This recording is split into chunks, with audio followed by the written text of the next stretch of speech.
Buenos días, vamos a empezar con el final de nuestra unidad número 5. Recordarán que vimos el tema de los impuestos. Los impuestos llegamos a varias conclusiones. Las conclusiones son que cuando se ponen los impuestos, aumenta el costo final del bien grabado y por ende la cantidad vendida es menor. Es decir, aumentaron los impuestos, independientemente hacia quién fuere, si fueron al consumidor o al productor, los precios invariablemente van a subir. Ya vimos que dependiendo de la elasticidad del bien, ese impuesto puede ser que si es inelástico, pues se pueda trasladar totalmente al consumidor. Si es elástico, pues se va a tener que ir más por el lado del productor. Si es más o menos elástico, pues se va a ir compartiendo, ¿no? Más equitativamente. Pero independientemente de eso, de la elasticidad o inelasticidad, los dos son afectados por ese impuesto, independientemente hacia quién vaya, ¿no? Vimos que desincentiva el mercado porque disminuye si es un impuesto al consumidor, disminuye la demanda, si es un impuesto al productor, disminuye la oferta y al final lo que llamamos la incidencia de los impuestos hace que la carga del impuesto sea para ambos, tanto el comprador como el vendedor. Desincentivar es hacer que por ejemplo, si a ti te gusta comprar cigarros, Jordan, y te ponen un impuesto, pues van a desincentivar que compres. Es decir, es lo contrario a incentivar, es como que hacer que frenen la demanda de esos bienes al ponerle impuestos, porque sabemos que pues, el cigarro es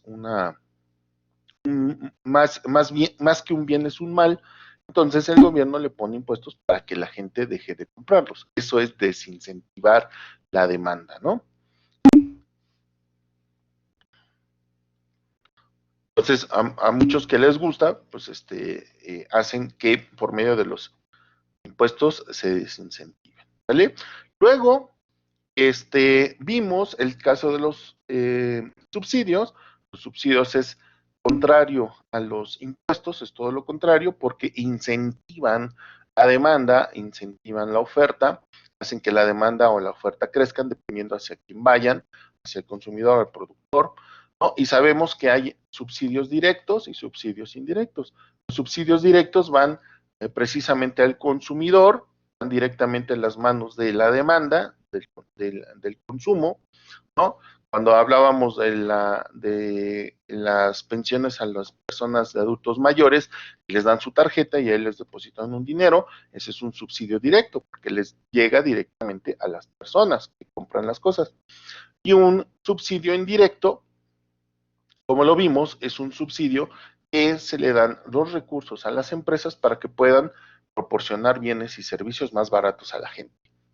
Entonces, ese es un subsidio indirecto que se le da por medio a las empresas para que las empresas den bienes y servicios más baratos a las personas. Entonces, aquí de igual manera los subsidios afectan tanto a la demanda como a la oferta. Y nos habíamos quedado en esta parte.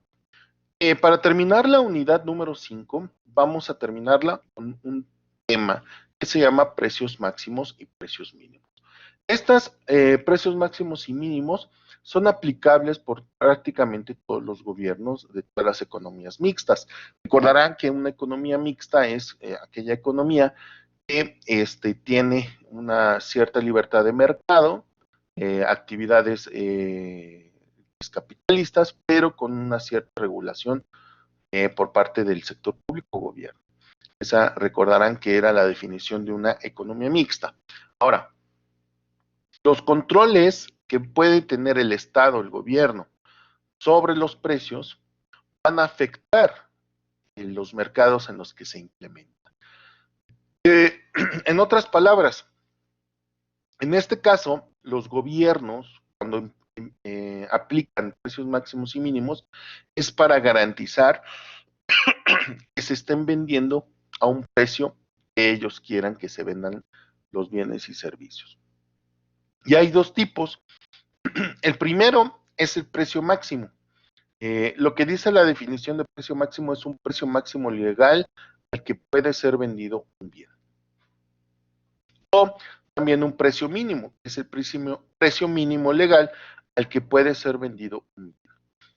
En cualquiera de estos dos casos de precio máximo o precio mínimo, el precio controlado será distinto al precio de equilibrio. Entonces aquí ya no es el propio mercado, recordarán, el propio mercado determinaba el precio. ¿Se acuerdan que esa era una de las máximas que determinamos cuando empezamos a estudiar la oferta y la demanda? Que decíamos que ni la oferta ni la demanda determinaban el precio. El precio se determinaba por las fuerzas del mercado, era lo que habíamos visto. Bueno, esa característica recordarán que les decía que era en el libre mercado, en el mercado donde no interviene absolutamente nadie, solamente las propias fuerzas del mercado, las propias características del mercado iba a ser en donde se determinaran los precios. Bueno, en la realidad no es tan libre el mercado, porque como en este caso existe un gobierno que puede controlar muchos elementos, entre ellos puede controlar los precios y puede establecer lo que se llama un precio máximo, es decir, es el precio al que más tú puedes vender. Y el precio mínimo es el precio más bajo al que tú puedes vender las cosas. Vamos a ver cada uno de ellos. Por ejemplo, en el caso del precio máximo, yo voy a, como gobierno, yo soy un gobierno y veo, a ver, como lo que pasaba antes de que se liberaran los precios de la gasolina. ¿Recuerdan ustedes cuando la gasolina estaba más barata? Que costaba 12 pesos, 9 pesos, 10 pesos. Bueno, ahí lo que se determinaba por parte del gobierno era un precio máximo. El gobierno determinaba por decreto, porque así lo vendía, así vendían las gasolinas, llegaba y decía, a ver, gasolineras de Pemex, el día de hoy vamos a vender a 9 pesos el litro de gasolina. Ese será el precio máximo al que lo puedes dar. ¿Qué significa el precio máximo? Que lo más caro que tú puedes vender la gasolina es 9 pesos. Pero no te estoy impidiendo que lo puedas vender más barato.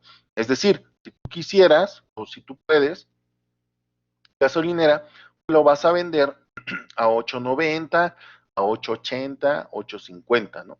Puedes venderlo más barato de 9 pesos, pero no más, ¿no?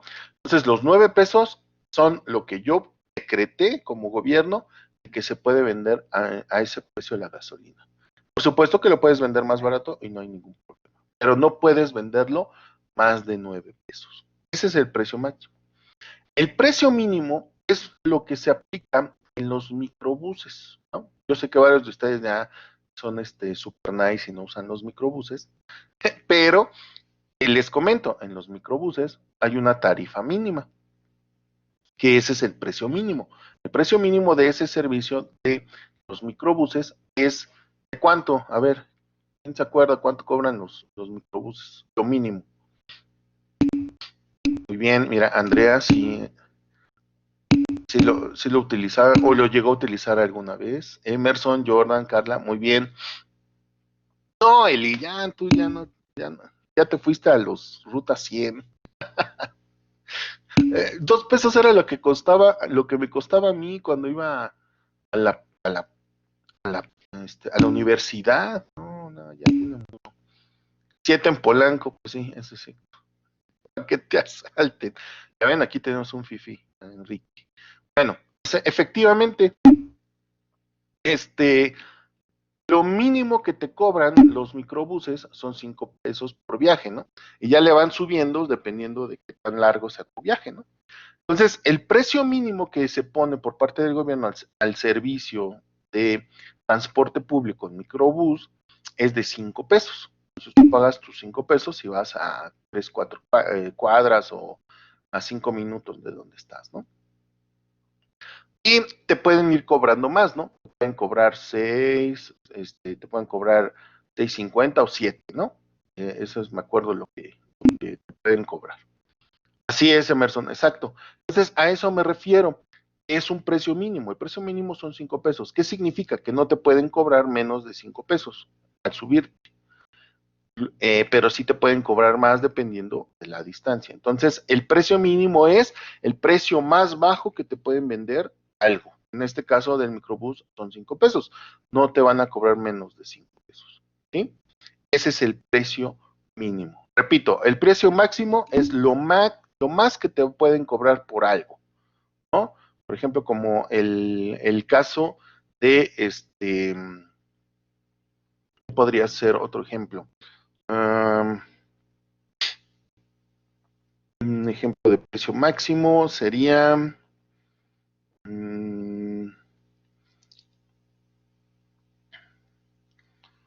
por ejemplo, es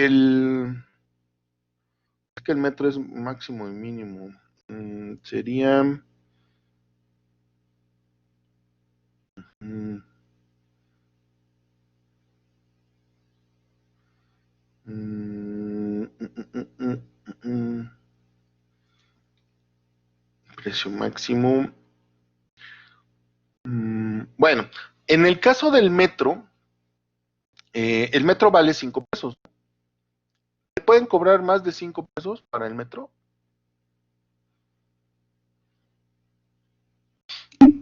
No, exactamente. Entonces, por ese lado, el precio del metro es un precio máximo. Lo máximo que te pueden cobrar es 5 pesos. Vayas a donde vayas, ¿no? Son 5 pesos.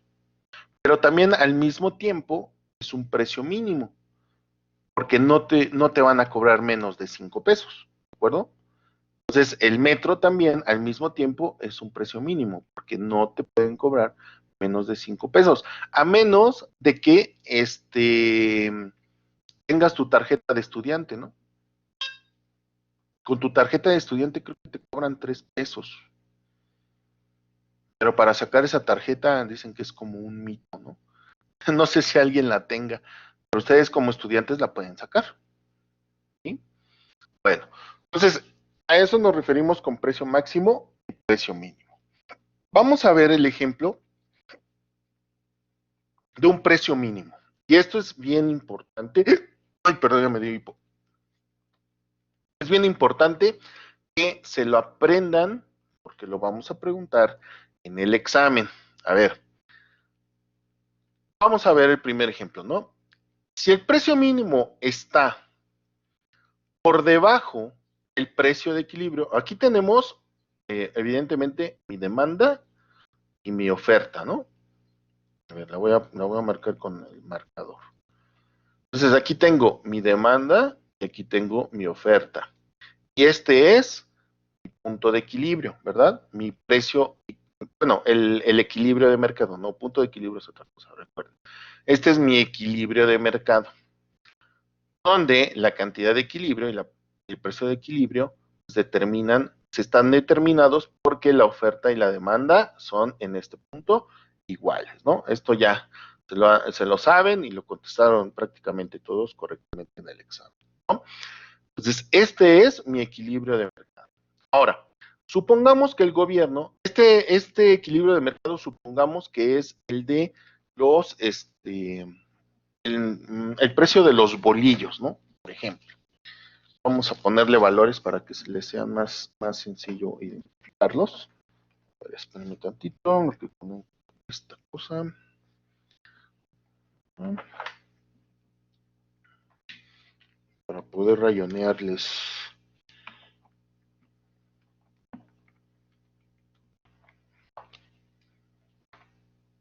A ver, recuerden que esta presentación ya está en la plataforma y la 5 también, ¿eh? La unidad 6 también ya está. Bueno, a ver. Entonces, teníamos.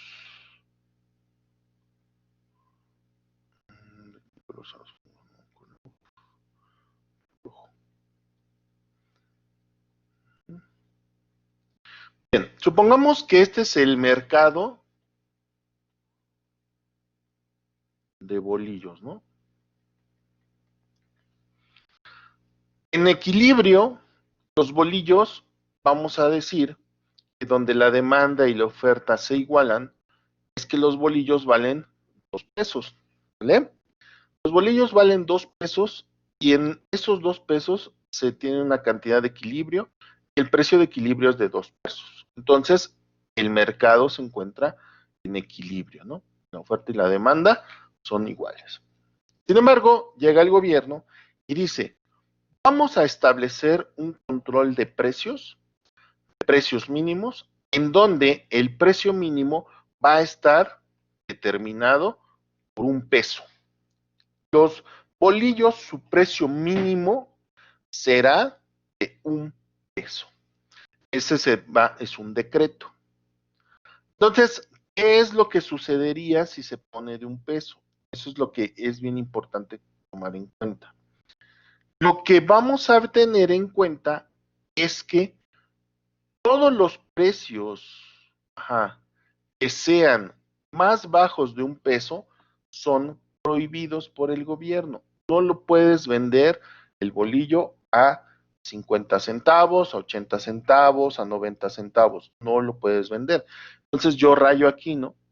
Todo esto que está aquí, todos los precios que pudieran estar de este lado, están prohibidos por el gobierno.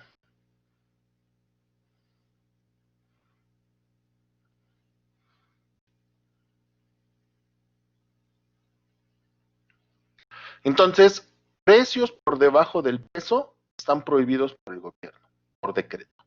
Si tú vendes más barato, te pueden multar, ¿no? Como empresa. Ahora, la pregunta es, esta, digamos, política de precio mínimo de 1 peso, ¿afectará el mercado de bolillos? Recuerden que el equilibrio de los bolillos es de 2 pesos.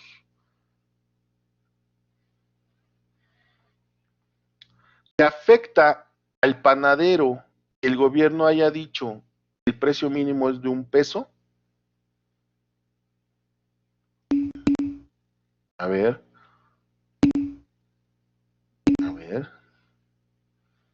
Fíjense bien. Lo que les está diciendo es que no pueden vender más barato de 1 peso. Pero el precio de mercado es de 2. ¿Le está afectando en algo? Piénsenle bien. A ver, piénsenle tantito. Exactamente. Los que están diciendo que no, están en lo correcto. Fíjense por qué no.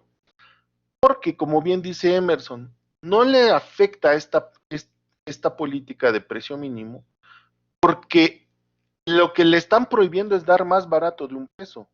Y dices, bueno, pues no lo doy más barato de 1 peso. Yo lo sigo dando en 2 pesos, como bien dice Emerson.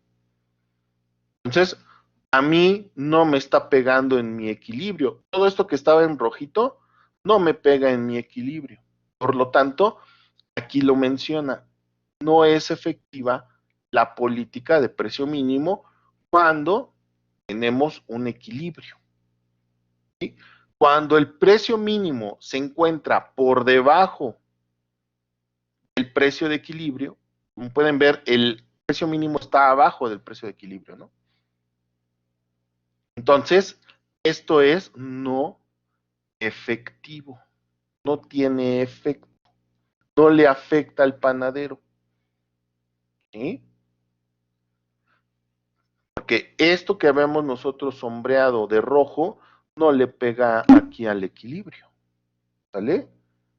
Porque recuerden que esto es lo que me tiene prohibido. Entonces, eso no me va a afectar. Le dijeron al panadero, oye panadero, no puedes vender los bolillos a menos de 1 peso. Ah, bueno, perfecto, porque yo los doy en 2 y yo estoy en equilibrio, ¿no? En ese mercado. Entonces no hay ningún problema. No es efectiva esa política. ¿Queda claro para todos? Exacto, ahorita vamos a ver ese caso, Jessica, exactamente. ¿Sí? Bueno, ahora, sucede lo siguiente. Bueno, aquí déjenme borrarle tantito para que se vea. Entonces, aquí decimos que no es efectivo, ¿no? Porque el precio mínimo es menor al precio de equilibrio. ¿Vale? Ahí para que lo pongan en sus apuntes y en su en la presentación que ya les di o que estén tomando apuntes, esto es bien importante. Cuando el precio mínimo es menor al precio de equilibrio, esta política de precio mínimo no es efectiva. ¿Vale? Ahora vamos con el siguiente ejemplo que mencionaba Jessica. Ahora resulta que se pone un precio mínimo por arriba de del precio mínimo, el precio de equilibrio, perdón. Entonces el precio mínimo ahora es mayor al precio de equilibrio. Ahora lo que dijo el gobierno es que, a ver, panaderos, ustedes no pueden vender a menos de 3 pesos los bolillos. Entonces, lo que está prohibiendo el gobierno es precisamente esto, todo esto que tenemos aquí.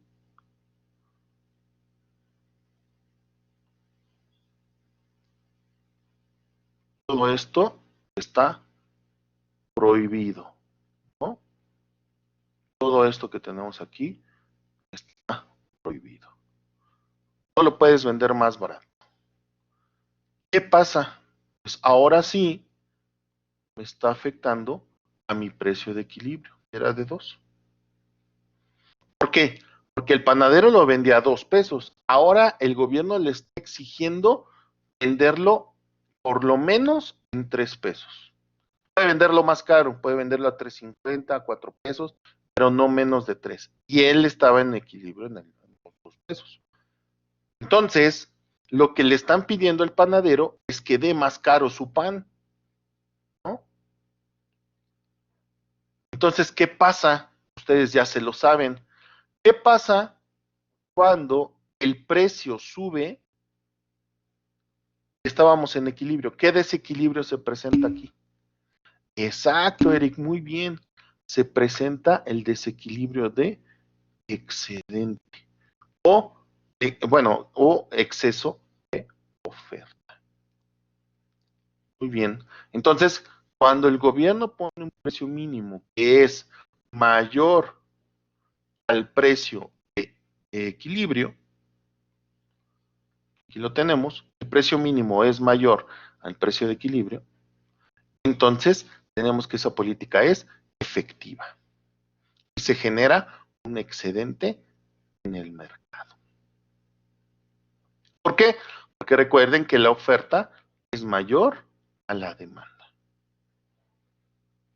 Entonces ahora el panadero dice, pues me están obligando a venderlo más caro mi bolillo, pues voy a producir más, ¿no?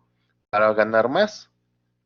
Pero la gente, ¿qué va a hacer? Pues como el bolillo subió de precio, pues va a demandar menos bolillo y va a comprar más tortillas, ¿no?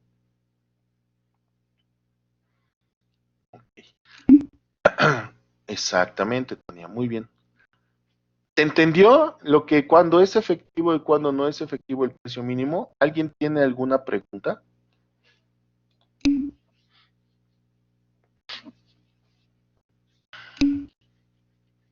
¿Todo bien?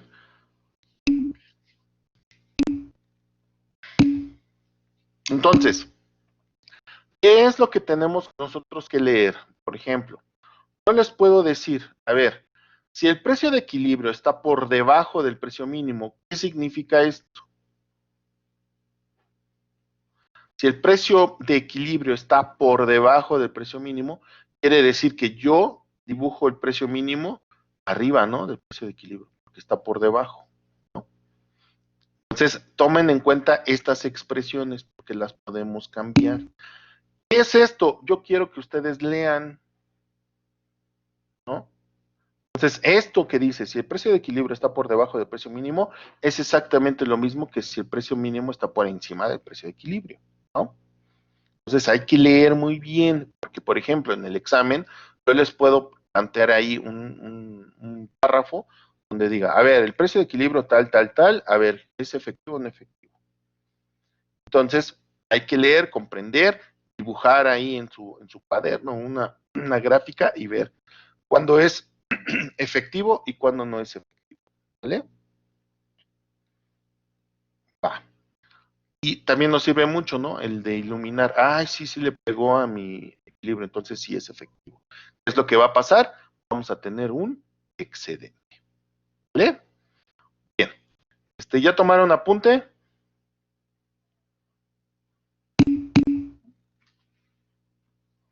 ¿Todos? ¿Alguien tiene alguna duda para que le den ahí al qué moñito?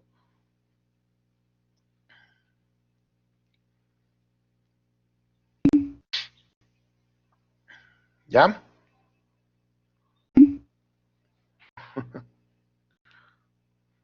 ¿Ah? Ok.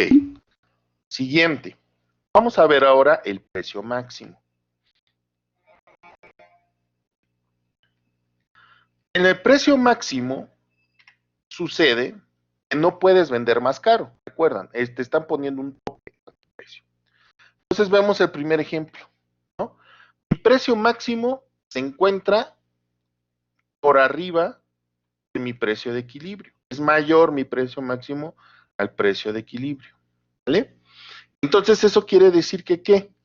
El gobierno me está prohibiendo dar los precios más altos, ajá, de este precio máximo.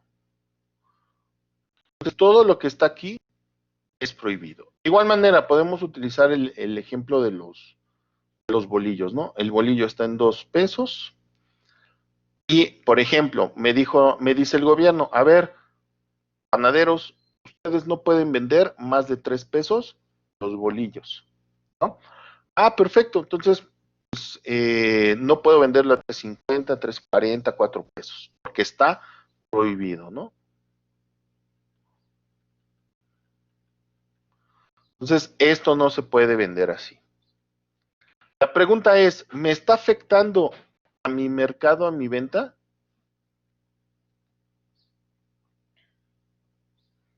¿Tiene efecto esto? ¿Este precio máximo de 3 pesos? A ver, Víctor, chécale bien. ¿Lo que yo iluminé me está pegando a mi equilibrio? No, ¿verdad? Recuerda, el precio máximo me está prohibiendo vender más caro de 3 pesos. Más caro, más. De aquí para arriba no puedo vender yo a ese precio mis bolillos. Yo como panadero. ¿Vale? Entonces, cuando el precio máximo es mayor al precio de equilibrio, entonces la política de precio máximo no es efectiva, porque no me está pegando mi equilibrio. Entonces, si un gobierno pone un precio máximo por arriba de lo que se vendía en equilibrio, no hay ningún problema. Porque, Eric, esos son negocios privados y no es para todo el público, es solamente para el público que está dentro. Estás accediendo, cuando compras un boleto, ya sea de un partido, de un concierto o lo que sea, tú estás, hay unas letras chiquitas, que es un evento privado. Y como un negocio privado, tú puedes poner tus reglas, ¿no? Por supuesto que no vulneren los derechos humanos y que sea ilegal, ¿no? Aquí, por ejemplo, es libre mercado. Los gobiernos pues les dan los permisos para que vendan los productos que quieran al precio que quieran. Ahí sí es un libre mercado, ¿no? Tú decides, bueno, si lo compras o no lo compras. Pero como prácticamente las chelas son un bien inelástico en los eventos, pues todo el mundo las va a comprar a esos precios exorbitantes, ¿no? ¿No? Ahí está, exactamente, Emerson. A ver, bien, entonces, aquí lo dice, ¿no? Si el precio de equilibrio está por debajo del precio máximo, entonces aquí está el precio de equilibrio, ¿no? Está por debajo del precio máximo, que era 3. Entonces, esa política no tendrá efecto alguno en ese mercado. Quiere decir que no es efectiva, ya que el precio actual está por debajo del precio, ¿no? El precio de los dos pesos del bolillo es el que se seguirá dando y no hay ningún problema de que hayan puesto un precio máximo mayor a los 2 pesos. ¿De acuerdo? Bien. Ahora, vamos con el siguiente ejemplo. Voy a borrar esto. Ahí está. Ahora, lo siguiente es que ahora el precio máximo, ajá, está por debajo, como dice ahí, el precio máximo está por debajo del precio de equilibrio. En otras palabras, el precio de equilibrio se encuentra por encima del precio máximo, como aquí lo dice, ¿no? Entonces, ahora sí, el gobierno me está prohibiendo vender mis bolillos, yo como panadero, a un precio más barato de 1 peso. Entonces, ¿qué me está prohibiendo? Yo lo vamos a marcar, ¿no? Está prohibiendo vender de aquí hacia arriba, todo lo demás. Todo esto me está prohibiendo el gobierno vender mis bolillos. Entonces, como pueden ver, me está afectando a mi precio de equilibrio.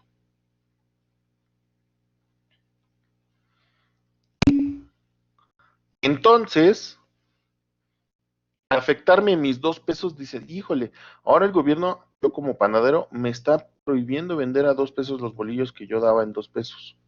Ahora me está diciendo que lo venda a 1. Entonces ahí surge un gran problema, porque yo como panadero, al darlo en 1 peso, pues estoy perdiendo, ¿no?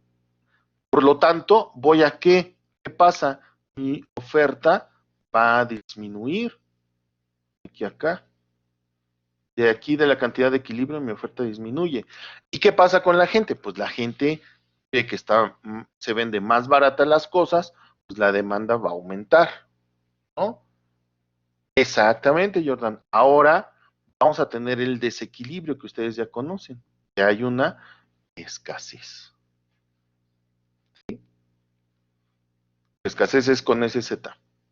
Entonces, cuando hay escasez, eso quiere decir que la demanda es mayor a la oferta. Y no fue por cuestiones del mercado, porque recuerden que si es por cuestiones del mercado, en un segundo momento, esto va a tender otra vez al equilibrio, ¿no? ¿Se acuerdan que mencionábamos eso? Pues no, como aquí el gobierno está decretando los precios, eso no puede pasar en el mercado. Está afectando directamente el mercado y está generando una escasez que no se puede salir de ella porque están decretando los precios. ¿De acuerdo? A partir de este desequilibrio llamado escasez por un precio máximo, se va a generar una cosa que, como diría el famoso youtuber Dross, algo bizarro en el sentido anglosajón de la palabra, surgen lo que se llaman los mercados negros. Vamos a ver.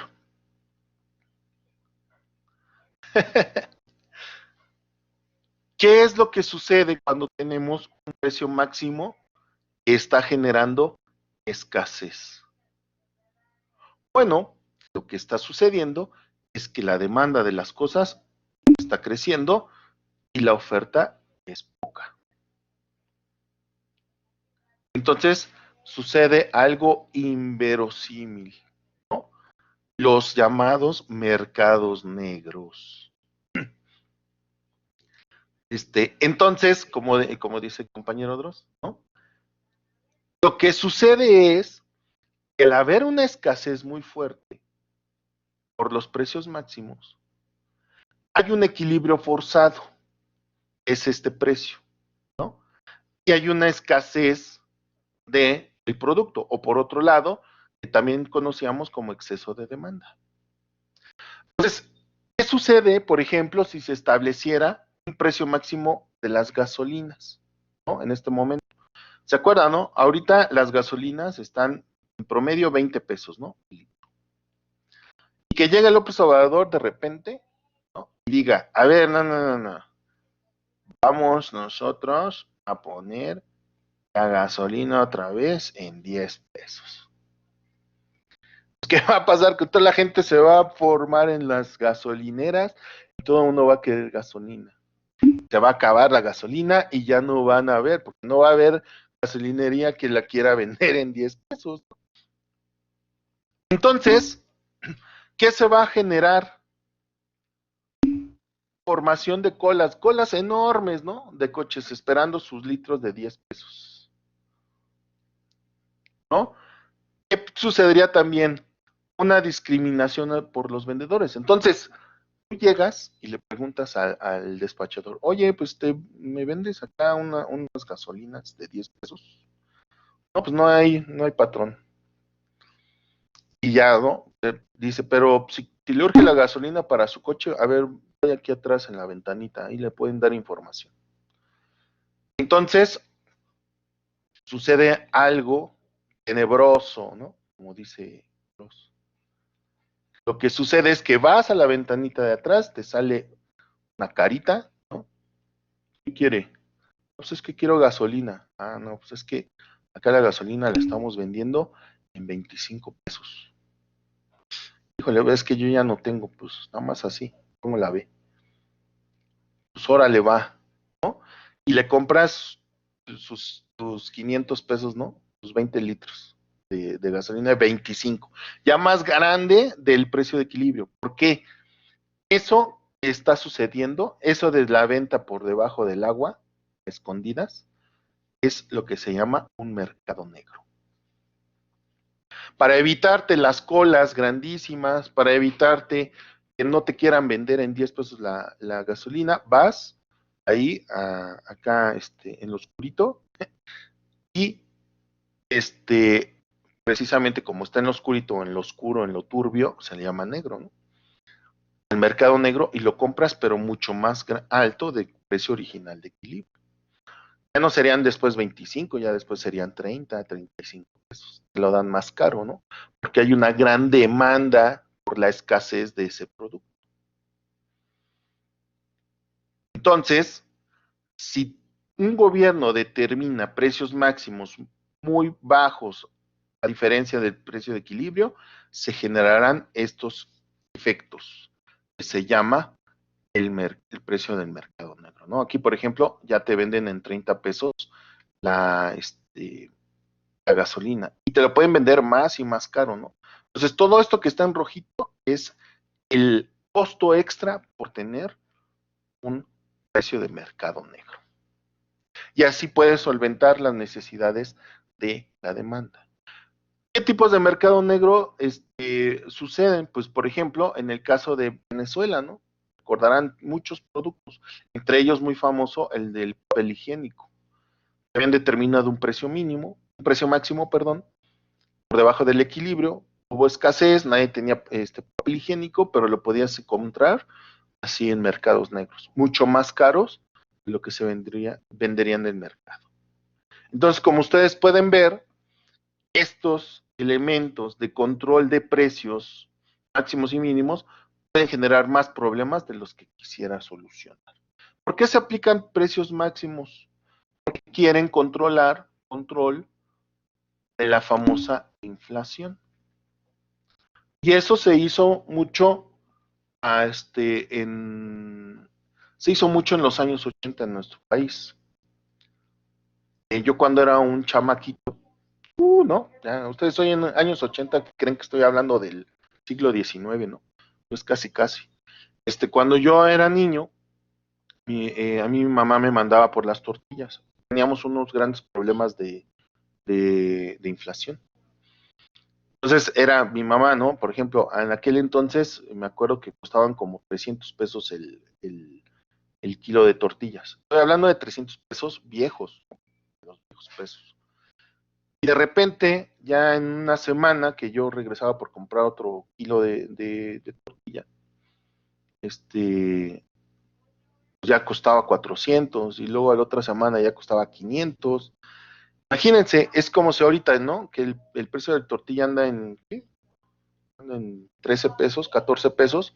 En 3 semanas, 16, bueno, Andrés se lo da a 16. Bueno, supongamos en 15 pesos, ¿no? Ustedes imagínense que ahorita la tortilla está en 15 y ustedes regresan a comprarla en 2 semanas y ya cuesta 20. Y en otra semana más ya cuesta 25. Y al cabo de un mes ya se dobló a 30 pesos el kilo de tortilla. Así estábamos nosotros ahí. Entonces, lo que hizo el gobierno fue poner un precio máximo en la tortilla y se racionalizó la tortilla. Ya no podías comprar más de 2 kilos cada cierto tiempo. Te daban lo que se llamaban unas cosas que se llamaban tortibonos. Esos te los daba el gobierno con tus tortibonos y con esos tortibonos podías comprar, me acuerdo que en aquel entonces ya los comprabas creo el kilo en 500 pesos o algo así. Entonces con esos tortibonos solamente tenías un tortibono por día, ahí tenía la fecha. Creo que era cada tercer día podías comprar un kilo de tortillas. Se racionalizó también las tortillas. O sea, de eso no se acuerdan mucha gente. Pregúntenle a sus papás, a lo mejor ellos sí se acuerdan. Y van a ver que sí, estaba muy fuerte lo de la inflación y esas eran políticas que se aplicaban en aquel entonces para controlar la inflación. Recuerden que la inflación es la subida estrepitosa y fuertísima de los precios.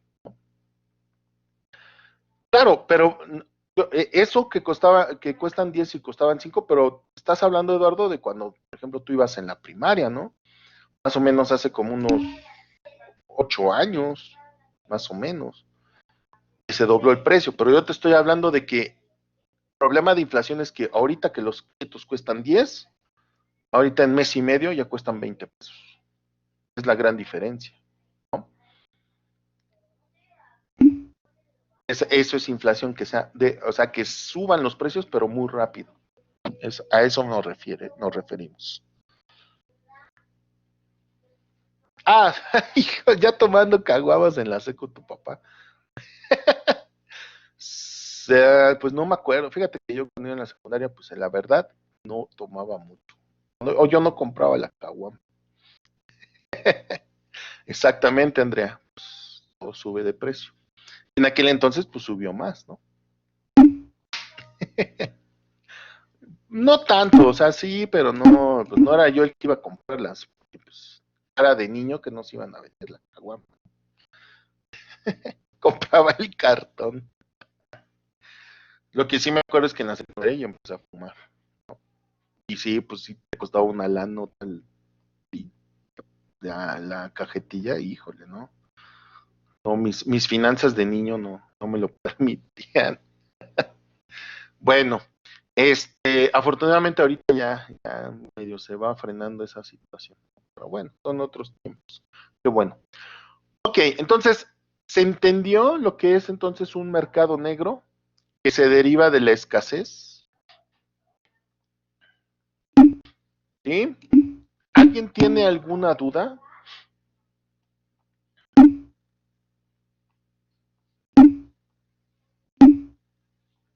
Ok, bueno, entonces, esto es bien importante. Cuando un gobierno establece un precio máximo, se pueden dar dos resultados. El precio máximo no es efectivo, ¿no? Cuando está por encima del precio de equilibrio. Y el precio máximo es efectivo cuando el precio máximo está por debajo del precio de equilibrio. Se pueden generar mercados negros, ¿sí? Por el control de los precios máximos. Y la reventa, ¿no? Por ejemplo, cuando ustedes quieren ir a un concierto de Bad Bunny, ¿no? Lo compran en reventa, ¿verdad? No sé por qué se quieren tan poquito. Entonces ustedes están acudiendo a un mercado negro. La reventa es un mercado negro, ¿no? Igual los Jordan, si están, exacto, están escasos, pues vas a un mercado negro y te los venden de reventa, ¿vale? Entonces la reventa es el ejemplo de un mercado negro en la economía, ¿vale? Ahora, En resumen, ya para terminar la unidad 5, bueno, en la parte de los precios. El precio mínimo para que sea efectivo debe ser mayor que el precio de equilibrio, ¿no? Esto ténganlo en cuenta. Para que el precio mínimo sea efectivo debe ser mayor al precio de equilibrio. Y el precio mínimo efectivo genera exceso de oferta. El precio máximo para que sea efectivo debe ser menor que el precio de equilibrio. El precio máximo efectivo genera exceso de demanda, ¿sí? Aparecen sistemas de reparto, colas, ¿no? Pues muchas colas, filas grandísimas, ¿no? Y de los precios máximos efectivos se generan los mercados negros. Los precios máximos y mínimos efectivos no alteran el equilibrio de mercado, pero obligan a situarse fuera del mismo, ¿no? Porque el propio mercado, por su libertad, se podría autorregular, pero derivado de que no se permitía, pues efectivamente obliga el gobierno a establecer ese tipo de equilibrio, ¿no? Porque recuerden, ¿no? El propio mercado va a buscar su propio equilibrio con los mercados negros. Ese es un pleno ejemplo de que pues a veces los gobiernos también deben de considerar los elementos de que el mercado requiere de sus propios movimientos, ¿no? Y si el gobierno quiere influir en estos temas, pues va a afectarlos, ¿no? No tanto con el precio mínimo, porque ahí solamente hay un exceso de oferta, pero con los precios máximos sí tendríamos unos problemas llamados mercados negros. ¿De acuerdo? Bien, bueno, pues con esto ya terminamos nuestra unidad número 5. ¿Alguien tiene alguna pregunta?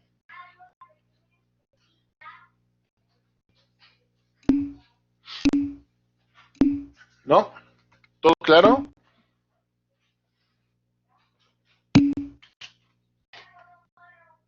Bueno, entonces con esto terminamos nuestra unidad número 5. Vamos a comenzar.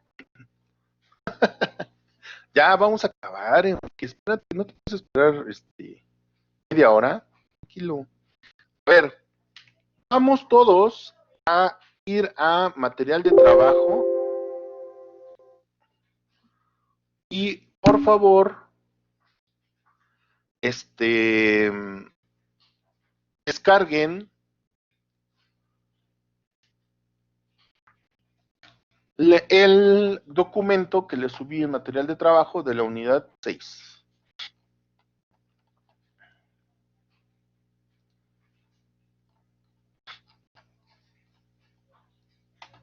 Está en su Blackboard, en la unidad número 6.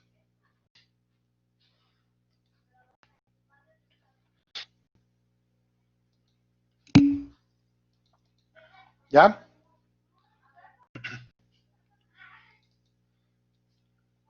O sea, hasta crees que Enrique me va a hacer caso. Ya seguramente está desayunando. Ah, pero el día del examen.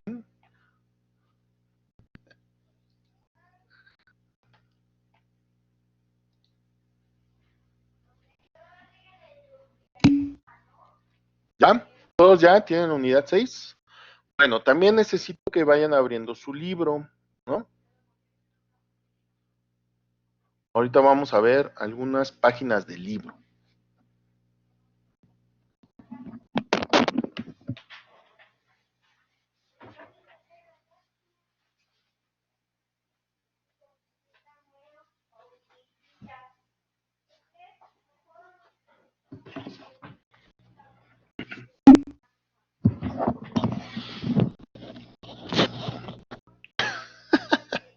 Eduardo, si no te tapes así ya, te quita el sueño.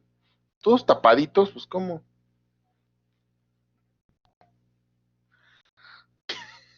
Cover. No, hombre, no les digo. Pero ustedes son más jóvenes que uno, mira. Ay, de veras. Bien, vamos a empezar con la unidad número 6, que se llama La conducta de los consumidores y la demanda del mercado. ¿Sí? Esta unidad conlleva lo que es de nuestro libro, es el capítulo 6, para que lo tengan ahí en cuenta. El capítulo 6 se llama El consumidor y la demanda individual. Está en la página 215, ¿sale? Entonces es el capítulo 6 del libro, página 215. Lo que vamos a ver en esta unidad van a ser muchos temas. La función y la curva de la demanda de mercado, la utilidad marginal decreciente, las curvas de indiferencia, la restricción presupuestaria y las variaciones en el precio y en el ingreso. ¿Vale? Eso es lo que vamos a ver. Bueno, para empezar con este tema, lo que ahora vamos a hacer y revisar en esta nueva unidad, les va a gustar mucho, porque aquí, por ejemplo, esta unidad económica es fundamental para los que están estudiando mercadotecnia, los que están estudiando eventos, los que están estudiando comunicación, todos los que estén estudiando también turismo, de cierta manera. Esta unidad es importantísima porque nadie más les va a contar estas cosas, lo que yo les voy a exponer a ustedes. Es bien importante para sus carreras. Por supuesto que para los administradores, contadores, financieros, etcétera, también puede resultar útil, pero es mucho más importante que lo consideren, porque aquí nosotros vamos a estudiar a lo que se llama el consumidor. Y se le llama la teoría del comportamiento del consumidor. Nosotros vamos a establecer las características generales de lo que es un consumidor. Recuerden que un consumidor es aquel que lleva a cabo la demanda de los bienes y servicios para satisfacer sus necesidades. Y que nosotros habíamos revisado en la unidad número 2 como la famosa demanda individual. ¿Se acuerdan, no? De su tarea que les dejé, vieran las demandas individuales de sus familiares y amigos cuando hicieron la tarea de los chicles Bubalú. Ustedes estaban haciendo, exactamente, Crime, ustedes estaban haciendo ahí, ustedes un pequeñísimo análisis del consumidor. Estamos en la página, bueno, la unidad 6 es la página 215. ¿Sí? Así es. Entonces, esa demanda individual, ese consumidor al que ustedes le preguntaron, tiene ciertas características que nosotros vamos a definir. En esta unidad, entonces, vamos a ver qué hay detrás de esa demanda individual, qué cosas son las que le afectan, qué cosas son las que podemos nosotros analizar atrás de esa demanda individual. Para ello, pues evidentemente hay que estudiar a ese consumidor, preguntarnos qué es lo que hace que los individuos demanden bienes. Bueno, habíamos visto en la primera unidad, ¿no? Que decíamos que los individuos demandan bienes y servicios para satisfacer sus necesidades. Pues es esto, ¿no? ¿Por qué demandan bienes y servicios? Porque les da satisfacción, están satisfaciendo sus necesidades. ¿Sí? Tienen hambre, van a demandar comida. Tienen frío, como ahorita, van a demandar su cobijita, ¿no? Puede ser humana o no, ¿no? Tienen sueño, van a demandar su cama, ¿no? O su patio, o lo que sea, donde se duerman. Entonces, así van ustedes a determinar su demanda individual.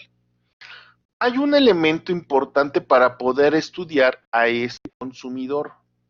Porque imagínense, así como hay bienes y servicios, pues también así hay consumidores, hay millones, todos son de cierta manera diferentes entre sí en ciertas cosas. Pero para nosotros estudiar ese consumidor, necesitamos establecer ciertas características de ese consumidor. Y ese consumidor le vamos a llamar racional. Un consumidor racional, y apúntenle bien, es un consumidor que nosotros vamos a considerar, el cual va a demandar bienes y servicios solamente para satisfacer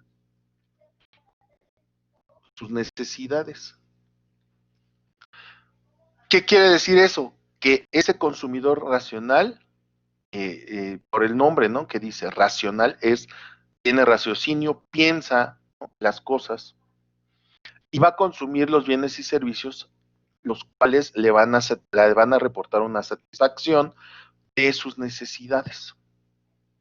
Además, ese consumidor racional va a tener unas preferencias. Cuando hablamos de preferencias, no estoy hablando de preferencias sexuales, ¿verdad? Estoy hablando, bueno, que también podrían estar incluidas, pero cuando hablamos de preferencias, estamos hablando de lo que le gusta y de lo que no le gusta, ¿sí? De lo que él puede considerar como, él o ella, como consumidor, puede considerar lo que a él o a ella le satisface o no le satisface. Porque, por ejemplo, nosotros podemos tener el caso, ¿no?, de que a este consumidor, con su racionalidad, quiere satisfacer la necesidad de hambre. Entonces va a comprar comida. Por un lado, ese consumidor sigue siendo racional si escoge un sándwich, ¿no? Le va a dar una cierta satisfacción. Pero puede ser que también pueda escoger a lo mejor un licuado, ¿no?, de frutas, y también le va a quitar el hambre. Pero evidentemente este consumidor probablemente prefiera más el sándwich que el licuado, o viceversa, prefiera más el licuado que el sándwich. Entonces, el consumir un sándwich le va a dar una cierta satisfacción, ¿no? Si él prefiere los sándwiches, le va a dar más satisfacción que un licuado. Entonces, ese consumidor ahora sí está considerando sus necesidades y sus preferencias. Ahora, cuando hablamos de que sus preferencias son heterogéneas, ¿ah?, recuerden que cuando hablamos de heterogéneo, estamos hablando que se pueden distinguir, ¿sí?, entre ellas. Cuando hablamos sus preferencias son heterogéneas, es una combinación de muchas cosas y que pueden ser diferentes entre sí. Y pueden o no cambiar a lo largo del tiempo. Ay, se me puso un zoom. Ahí está. Entonces, los gustos y preferencias son heterogéneas. ¿Qué quiere decir? Que pueden ser diferentes entre todos los consumidores. Sin embargo, van a ser de cierta manera estables a largo plazo. ¿Qué significa eso? Por ejemplo, ustedes recuerdan cuando iban en la primaria, ¿no? Esos tiempos dorados de la primaria. Y ustedes que, ¿no?, dependiendo de qué les traía, ¿no?, Santa Claus o los Reyes Magos o el Niño Dios, lo que sea, ¿no?, y pedían sus juguetes. A ver, ¿se acuerdan de su juguete favorito de la primaria?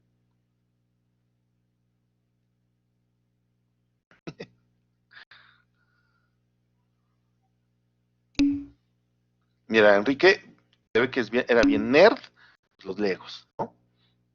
¿No te acuerdas, Jessica, de tu juguete favorito cuando ibas en la primaria, cuando tenías 10 años? Puede ser, Jessica, ya estás tan amargada y tan joven. Mira, Andrea, el mini hornito, ¿no? Eric, su control remoto, los taca-taca, ok. Pues, ¿qué, Jessica? ¿Cuál era tu juguete favorito? Acuérdate. A ver los demás. Tu bicicleta. Las Bratz, mira, Brenda, ¿eh? Las Bratz. Ah, mira, tu bebé de Little Mom. Exacto. A ver, entonces ustedes eran unos consumidores que les encantaban ciertos juguetes, ¿no? Legos, los Little Mommy, los Transformers. Mira, Eduardo es de los míos. una bicicleta, no sé, ¿no? Lo que sea. ¿No te acuerdas, Tania? Híjole, de veras. Bueno, entonces, en aquel entonces, ustedes demandaban pues, estos juguetes, ¿no? Y los querían con todo fervor, los querían y les gustaba mucho y jugaban con ellos mucho tiempo y todo eso, ¿no? Ah, bueno, está bien, Jessica. Bueno, ya algo, ¿no? Tania, algo que te acuerdes, lo que sea, Tania, que tengas guardado por ahí, no sé. Sí, adelante, Roberto.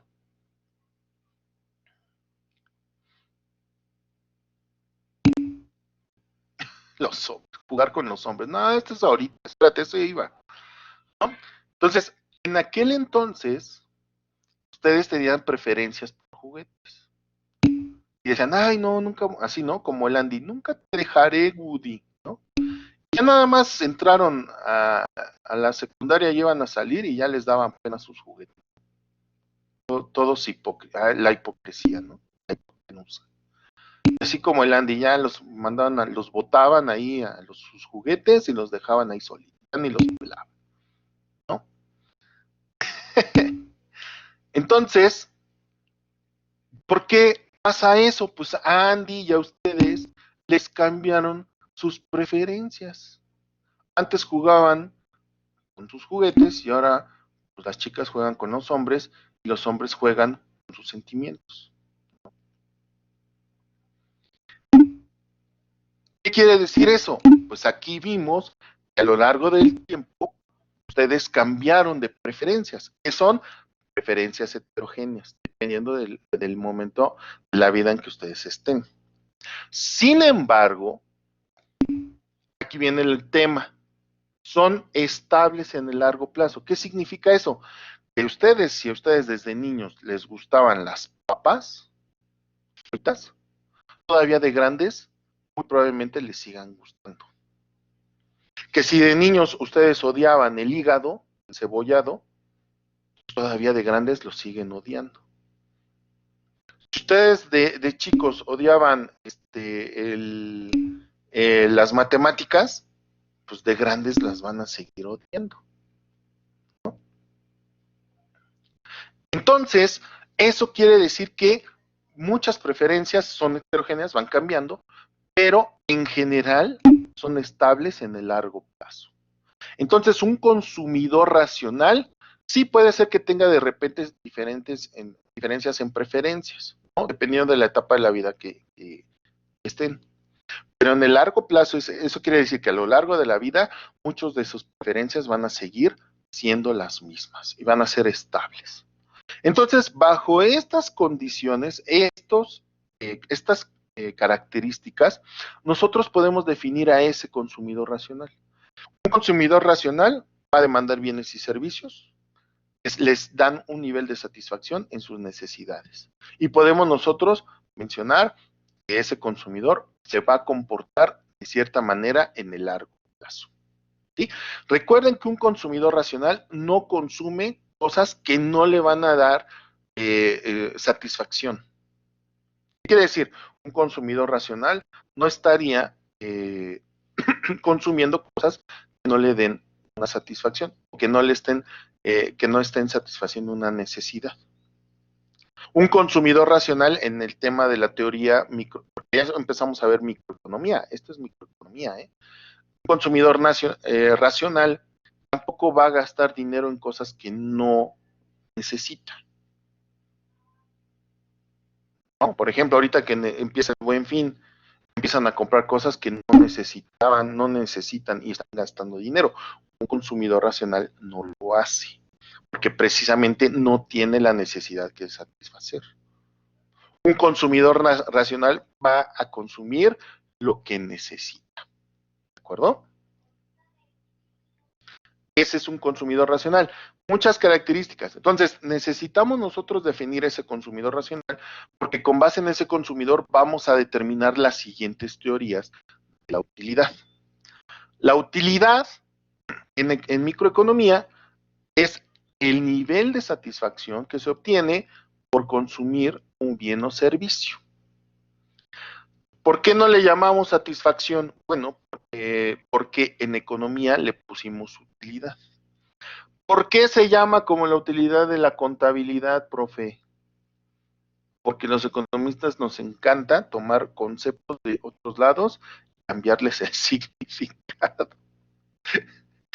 Entonces, en economía, cuando ustedes oigan la utilidad, no estamos hablando de la utilidad del ejercicio, ni de la ganancia, ni de nada de eso.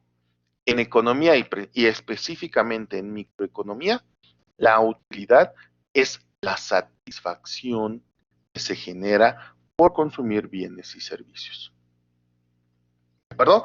Entonces, la utilidad nosotros siempre la vamos a estar utilizando como un símil de satisfacción. Entonces, la canción de Satisfaction se llamaría Utility, ¿no? Para nosotros los economistas. Entonces, la utilidad es el nivel de satisfacción por consumir un bien y servicio. Y existen dos teorías que estudian esa utilidad. Dirán ustedes, a ver, profe, pues, ¿para qué vamos a estudiar la satisfacción o la utilidad de los consumidores?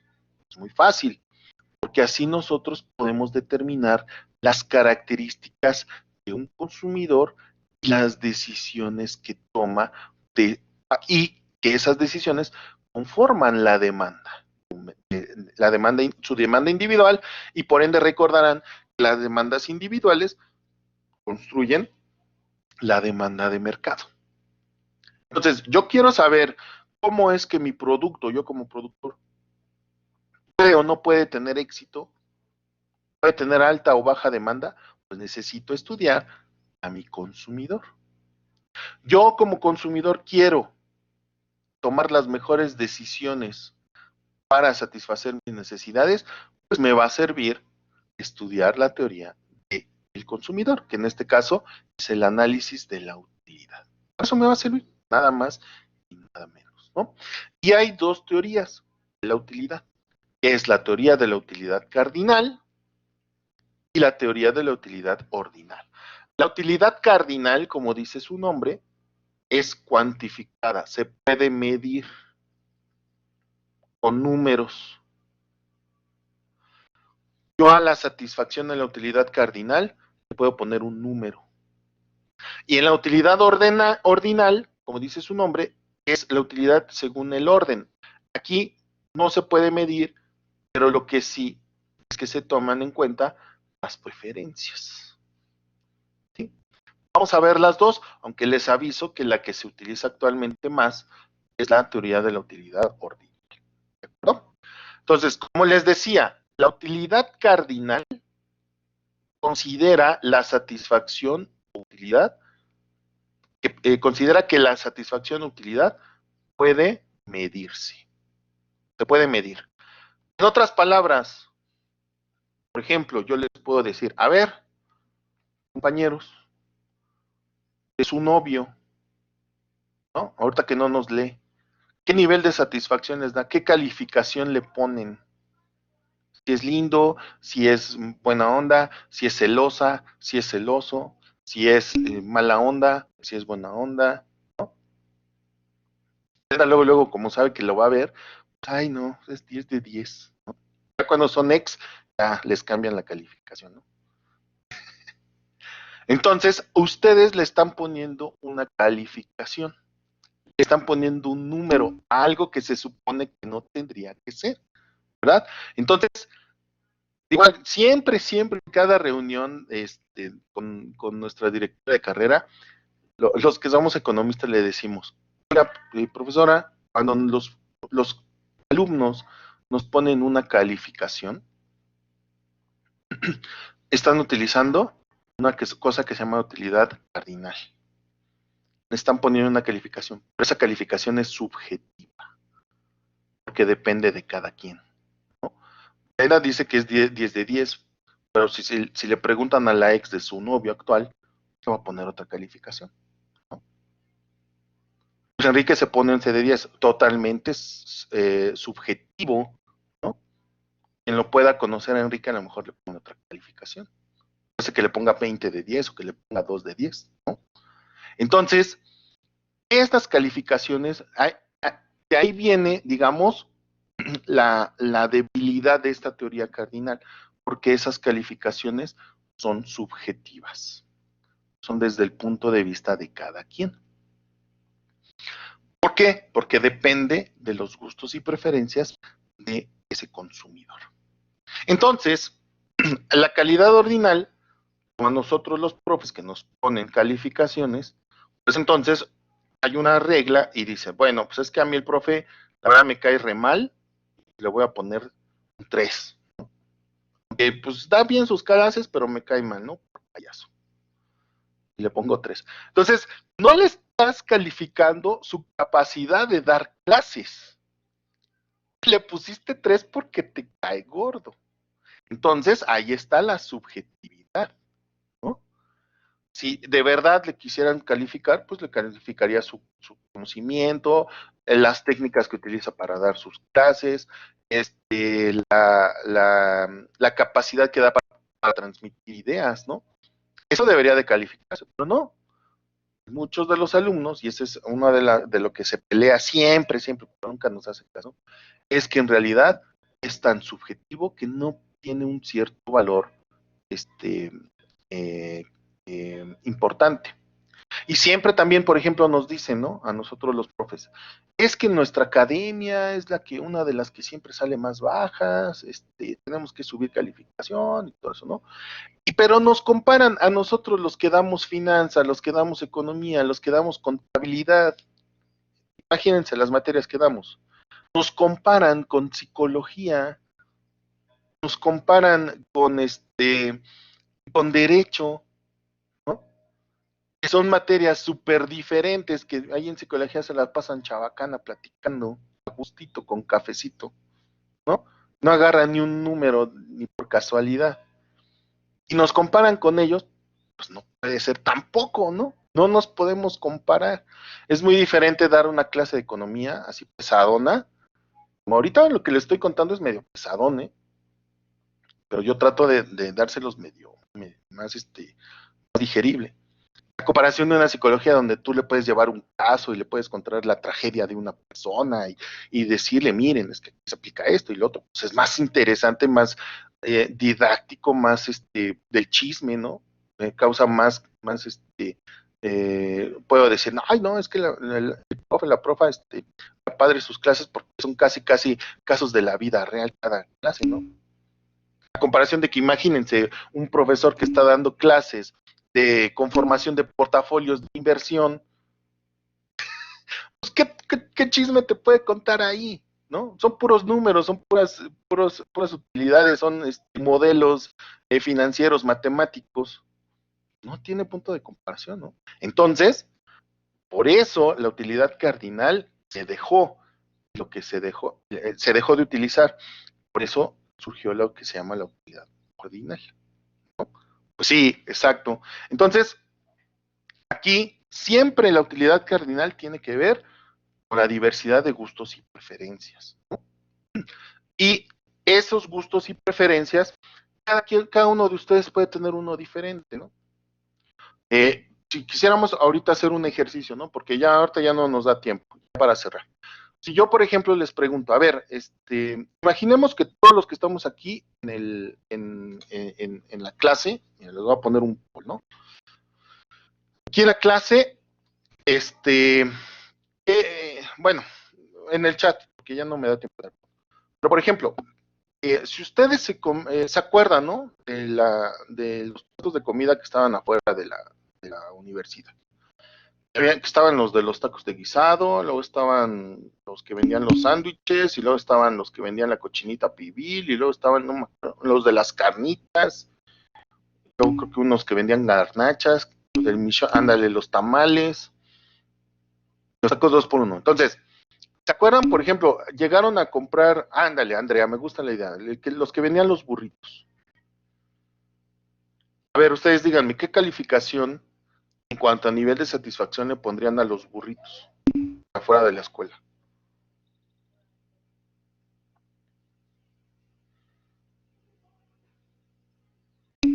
del 1 al 10. Mira, por ejemplo, Andrea le puso 10 de 10, ¿no? Víctor, 100 de 100. Carla ya le puso 7. Emerson también. Brenda, 8. ¿No? Eduardo, 10. Jordan, 6 porque no le gustan mucho. Fíjense. Eso no quiere decir que sean malos los burritos o que sean buenos, ¿no? Depende de cada gusto de cada uno de ustedes. Ustedes, lo que acaban de hacer ustedes es aplicar la utilidad cardinal de la satisfacción.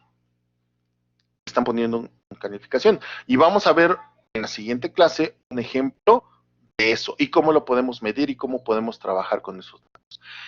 Cosa que es bien importante, repito, para los que están estudiando mercadotecnia y los que están estudiando para hacer proyectos, ¿no?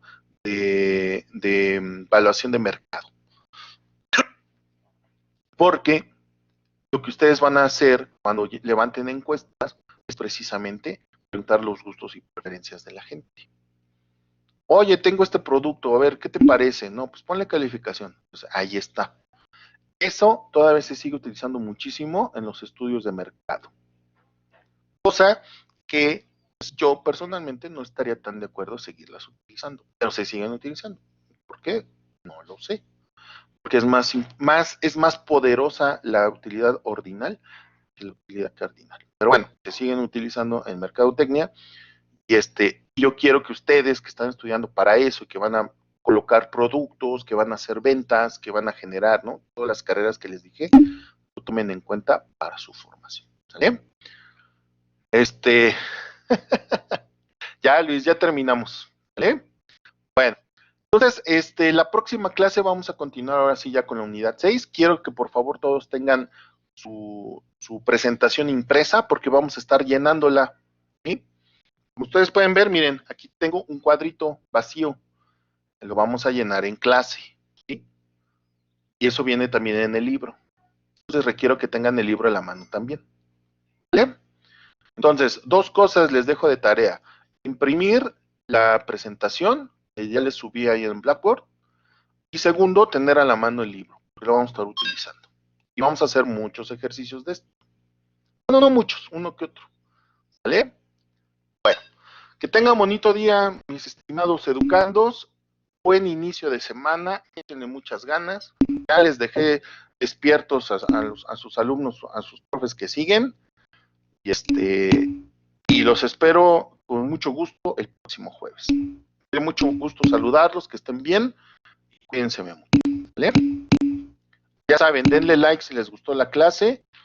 Y si no, pues ahí pónganme en los comentarios qué chafa eres, profe. Ya, ¿no? Cuídense. Bye.